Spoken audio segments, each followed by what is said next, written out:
Hola,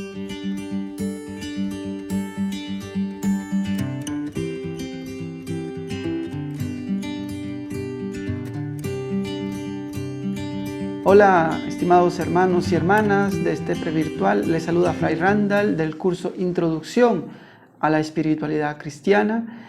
En este video quiero sintetizar un poco lo que hemos visto en esta primera semana, digamos la primera semana donde hemos estudiado la primera parte del tema 1, que son las dimensiones humanas. Hemos visto las dimensiones humanas desde el punto de vista filosófico. Y ya la próxima semana ustedes estudiarán esas mismas dimensiones, pero desde el punto de vista teológico. La primera pregunta que respondíamos en el documento: ¿por qué es necesario empezar con las dimensiones humanas? ¿Por qué no hablar de teología, de espiritualidad? La respuesta, he puesto algunas respuestas en el documento, pero he decidido leer también a Santa Teresa de Jesús en el capítulo 1 del Libro de las Moradas, donde ella dice: no es pequeña lástima y confusión que por nuestra culpa no entendamos a nosotros mismos, ni sepamos quiénes somos. No sería gran ignorancia, hijas mías, que preguntasen a uno quién es y no se conociese, ni supiese quién fue su padre, ni su madre, ni de qué tierra. Pues si esto sería gran bestialidad, sin comparación es mayor la que hay en nosotras cuando no procuramos saber qué cosas somos. Santa Teresa, en el Libro de las Moradas, en el capítulo 1, para iniciar lo que ella presentará, que es su itinerario orante en 7 moradas, inicia con el mismo punto nuestro. Es decir, dice ella, para empezar el camino orante, para empezar a hablar de espiritualidad o de camino espiritual o de itinerario espiritual, o de crecimiento espiritual, es necesario conocerse, saber quién somos. Sería gran bestialidad no saber quiénes somos. Hoy la psicología, hoy la filosofía nos dan muchas herramientas, nos dan muchos elementos que esclarecen el misterio de nuestra realidad humana. Nuestra realidad humana no es que sea clara, nosotros somos también un misterio incluso para nosotros mismos, no terminamos de entendernos. Pensemos, por ejemplo, cuando tenemos algún tipo de dificultad humana y de pronto nos vemos condicionados por realidades humanas difíciles y tenemos que visitar al psicólogo. ¿Qué significa esto? Necesitamos descubrir el misterio de lo que ocurre en nuestro interior. No es algo sencillo saber qué es lo que ocurre en el interior. Necesitamos luces para esclarecernos. Y bueno, y en este primer tema hemos dado luces generales sobre la constitución humana, lo que somos, lo que todos los seres humanos caracteriza desde el punto de vista antropológico, desde el punto de vista de la antropología filosófica. Y hemos dado algunas dimensiones que son propias de todo ser humano. Iniciamos diciendo que somos corpóreos. Eso es una realidad obvia. El cuerpo es nuestra realidad humana más evidente. El cuerpo es el medio por el cual nos hacemos presentes en el mundo. Nuestro cuerpo manifiesta nuestra presencia. También nuestro cuerpo comunica, hemos dicho, es motor de comunicación. Y hablamos un poco de cómo, incluso a través de los gestos corporales, de las caricias, de los apretones de mano, abrazos, todo esto comunica, nuestro cuerpo comunica también lo que somos, lo que sentimos. Nuestro cuerpo, dijimos, es motor de comunicación. Dijimos también que el cuerpo es instrumento en cuanto que a través de nuestro cuerpo nosotros hacemos muchas cosas, y dijimos que nuestro cuerpo es limitado, somos limitados, estamos condicionados biológicamente como cualquier otro ser vivo.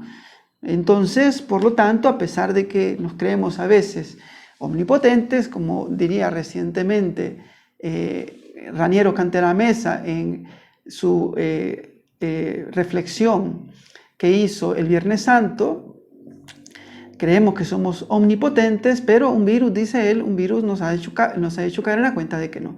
Pues sí, eso, somos limitados. Nosotros no podemos hacer muchas cosas porque nos limita nuestro cuerpo. Decía, no podemos volar, por ejemplo, como vuelan las aves, no podemos nadar como nadan los peces. Nosotros estamos condicionados por lo que nuestra realidad corpórea es. Y también estamos limitados en el tiempo, vamos a morir. Biológicamente vivimos las condicionantes que todo animal viviente en la tierra vive, por lo tanto también moriremos. Es el límite de nuestro cuerpo. Seguíamos con la segunda dimensión, que es la espiritual. Decíamos que somos espíritu.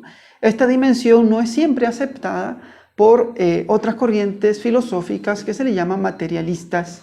Por ejemplo, el marxismo era materialista. ¿Qué quiere decir? Que ellos no aceptan una dimensión espiritual en la persona humana.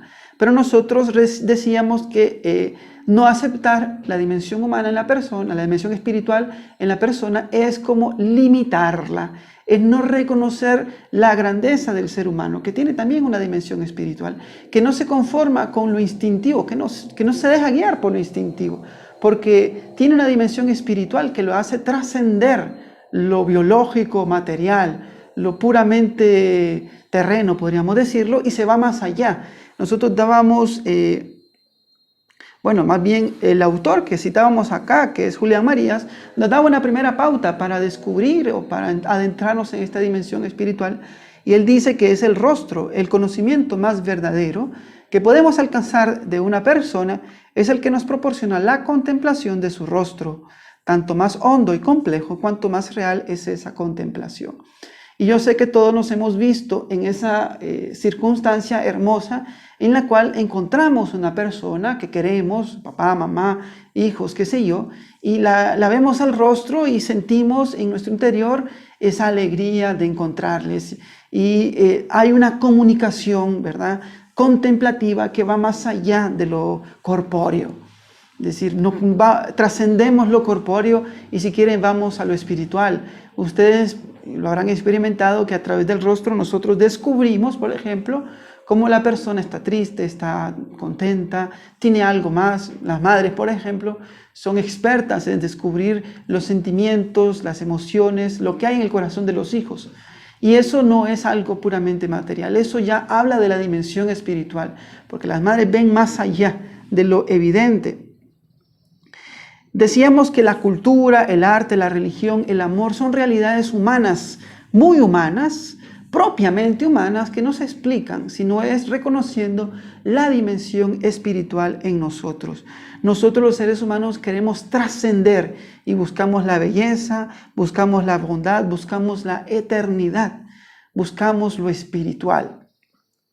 Dábamos también algunos elementos que, digámoslo así, refuerzan esta dimensión espiritual, es decir, nos clarifican. Por ejemplo, la autoconciencia, el hecho de que yo tenga conciencia de mí mismo y por lo tanto tenga inteligencia racional, eso demuestra de que soy una persona espiritual, de que tengo espíritu. También mi capacidad de desear, de querer, y con esto la libertad, la opción de decir sí o no, de escoger A o B, eso también habla de que no soy condicionado, tengo libertad. Ahí está mi dimensión espiritual. La conciencia moral, es decir, la conciencia que me hace inclinarme al bien, rechazando aquello que considero que está mal, que me daña, que daña a los demás. Eso también habla o evidencia la dimensión espiritual en nosotros. Y por último, y no menos importante, las relaciones interpersonales, como decía antes, el asunto del rostro, y con ello el amor, el encuentro, la relacionalidad, los vínculos, todo eso habla o evidencia la dimensión espiritual en nosotros. Poco a poco, decía aquí en el texto, veremos que nosotros, los seres humanos, para desarrollarnos humanamente, diríamos en términos filosóficos, como personas, humanamente, digamos, desarrollando todas nuestras dimensiones humanas, para hacerlo debemos reconocer la dimensión espiritual. Si nosotros rechazamos la dimensión espiritual, rechazamos de alguna forma también nuestro ser humano, nos limitamos humanamente. Seguíamos hablando como tercera dimensión de la tarea. Decía que somos tarea, y esto de ser tarea significa que no somos personas hechas, digamos que ya tenemos todo. No, nosotros nos realizamos. Nosotros tenemos que realizarnos día a día, trabajamos por nuestros propósitos día a día. Nosotros no nos sentimos satisfechos normalmente con lo que ya tenemos. Nos decimos, ya puedo dormir tranquilo, ya hice todo lo que quería hacer en mi vida. No, Siempre hay una tarea, hay un propósito. A veces hay personas que se llenan de más propósitos, otras de menos, pero sí, esos propósitos son propios de la persona humana también, son propios incluso de esa dimensión, si quieren ustedes, espiritual que tenemos. Decíamos acá que esos propósitos, la tarea que tenemos, se mueve por tiene como fuente las motivaciones interiores. Y por eso hay que ver siempre cuáles son nuestras motivaciones, qué es lo que nos mueve. Citaba aquí yo a Viktor Frankl, este psicoanalista famoso que escribió este libro que se llama El hombre en búsqueda de sentido, y donde él, siendo él mismo un prisionero en Auschwitz, en los campos de concentración, él vivió la experiencia extrema, humanamente extrema, en la cual pues, sobrevivir era realmente un acto heroico. Y él observó, pues como estudioso, estando ahí, pero también como estudioso, que quienes lograron sobrevivir eran aquellas personas que tenían una motivación, tenían un porqué para vivir. Es decir, aquella motivación le llevaba a buscar un cómo vivir. Entonces se daban a la tarea de sobrevivir.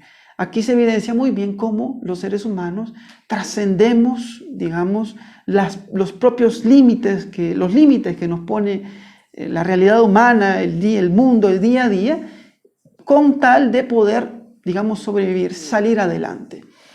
Todos nos ponemos tareas. Y Viktor Frankl evidencia cómo si nosotros no perdemos las motivaciones, podremos seguir adelante con nuestras tareas y podemos seguir adelante logrando muchas cosas. Y hablábamos de la tarea primordial, fundamental, es decir, dentro de las muchas tareas que podemos ponernos, unas pueden ser realmente absurdas o, digamos, no tan importantes, como tener una cuestión material. Eso no es una tarea grandísima. Puede ser que muchos se pongan como tarea de su vida tener un carro de determinada marca, pero realmente esa no es una tarea importante. Pero puede ser que otras personas te pongan tareas mucho más importantes, mucho más humanas, diríamos. Por ejemplo, tener una familia, fundarla, criar hijos.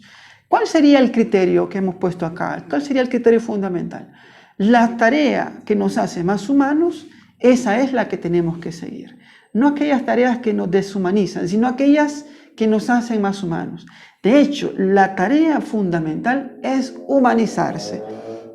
Y aquí lo decíamos citando a nuestro profesor de filosofía, pues que nosotros tenemos como tarea humanizarnos. Leo acá, la tarea fundamental y verdadera es aquella que nos lleva a ser mejores seres humanos, mejores personas, que nos humaniza, que no atenta con nuestra propia dignidad ni contra la de los demás.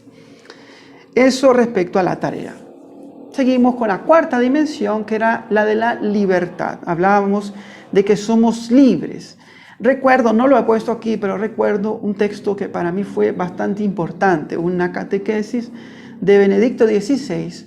Hubo un tiempo en el que yo estaba estudiando un poco el tema del mal, ¿por qué hay mal en el mundo? Me cuestionaba y le daba vueltas, leía, buscaba respuestas, digamos, en la Sagrada Escritura, lo que muchos autores decían. Y para mí fue muy esclarecedor una catequesis de Benedicto XVI, hablando propiamente de la libertad. Y él decía, Dios al hacernos libres, de alguna forma cedió de su propia libertad. Es decir, Dios es libre y omnipotente, sí, pero también nos hizo a nosotros libres, lo que significa que Él no puede anular nuestra libertad. Y esto explica el mal en el mundo. El mal en el mundo es por la libertad del ser humano, el mal moral al menos, por la libertad del ser humano. Es decir, nosotros somos realmente libres. Realmente nosotros podemos hacer mucho mal en el mundo. Realmente tenemos la opción, porque somos libres, de ejecutar la maldad hasta un límite impensable. ¿Por qué? Porque es parte de nuestra constitución humana, la libertad.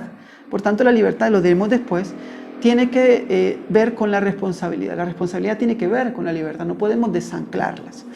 De la libertad decíamos dos cosas. La primera, que se tiene que ver no solamente como don, sino también como tarea. Es decir, la libertad es un don, soy libre. Muy bien, es un don, lo has recibido. Pero también tarea. ¿Qué significa? Debes trabajar por tu libertad. Debes buscar cómo liberarte de los condicionamientos que te limitan, que te, diríamos, esclavizan. Poníamos el ejemplo ahí de una persona que en nombre de su libertad hace cosas que le dañan, por ejemplo, tomar alimentos que le dañan. Pues no está siendo libre, está siendo esclavo de sí mismo. Entonces la persona tiene que trabajar en la libertad como tarea también, no solo como don, sino como tarea, es decir, ganar libertad. Decíamos también que la libertad no es solamente posibilidad, un poco lo mismo del don, no es solamente posibilidad de hacer, sino también libertad para. Es decir, consideramos solamente la libertad la libertad de, soy libre de los condicionamientos, o soy libre de algo que me está oprimiendo, de una ley, qué sé yo. Hoy se trabaja mucho por la libertad de cosas, por ejemplo, la libertad de la xenofobia, porque hay mucha xenofobia, entonces queremos liberar a las personas de esa realidad, o se habla también del acoso, entonces queremos que las personas no se vuelvan, no sean víctimas del acoso o del bullying escolar, entonces queremos liberarlas de esa realidad y hacemos campañas para que no se den. Pues sí, se habla mucho de libertad de, pero no se habla de libertad para, y eso es lo que quiero subrayar. Libertad para significa yo trabajo, doy mi libertad para algo que me humaniza. Por ejemplo, libertad para criar un hijo. Digamos, yo me autodetermino, digo, el ejemplo de una mujer soltera que queda la pobre abandonada por el muchacho, por el marido, dice, pues yo tengo la libertad y puede ejercer su libertad acá para criar a su hijo sola. Ese sería un ejercicio de la libertad auténtico, auténticamente humano, libertad para. No es solamente libertad de, la lógica de la libertad de lleva, por ejemplo, al tema del aborto. Soy libre de ese niño, por ejemplo, y por tanto lo aborto, lo alejo de mi vida. Es una lógica que puede llegar a ser terrible, lleva a la muerte. Libertad para, doy la vida incluso cuando me cuesta. Libertad para dar la vida y criar a este niño. Los dos últimos elementos que nos faltan, resumiéndolos, son el ser relacional. Y decíamos acá que somos esencialmente relacionales. Nosotros recibimos de nuestra familia el ser, venimos al mundo por una familia y somos abiertos a los demás. A veces queremos ser autosuficientes, independientes, pero no es eso realmente algo que pertenezca a nuestra naturaleza humana. En realidad somos dependientes. En realidad necesitamos a los demás, así como necesitábamos a nuestros padres o a quien nos crió cuando fuimos bebés, así lo seguimos necesitando ahora, incluso cuando nos sentimos fuertes y autosuficientes. Necesitamos cariño, necesitamos amor, dar amor y recibir amor. Decíamos que esa es una realidad, una dimensión esencialmente humana. Y por último, para terminar y no hacerlo tan largo, la dimensión de la unicidad. Somos únicos e irrepetibles. ¿Qué significa?